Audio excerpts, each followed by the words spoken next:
ანტარქტიდის გაყინულ უდაბნოში არსებობს ადგილი, რომელიც თითქოს პირდაპირ საშინელებათა ფილმიდან არის ამოღებული.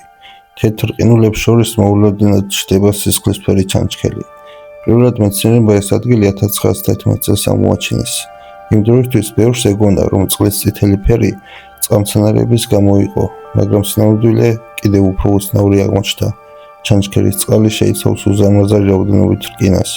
როდესაც ეს წყალი ჟანგბადს ეხება, იწყება ჟანგვის პროცესი და წყალი სისხლისფერს იღებს.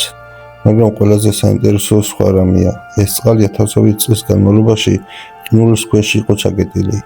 იქ თითქმის არ არსებობდა ჟანგბადი და მიუხედავად ამისა, მიკროორგანიზმები მაინც ცოცხლობენ. ეს ნიშნავს, რომ სიცოცხლეს შეუძლია არსებობა ყველაზე ექსტრემალურ გარემოშიც კი. ზოგი მეცნიერი ფიქრობს, რომ მსგავსი პირობები შესაძლოა მარსზეც არსებობდეს. წარმოიდგინეთ, უსასრულო თეთრი ყინული,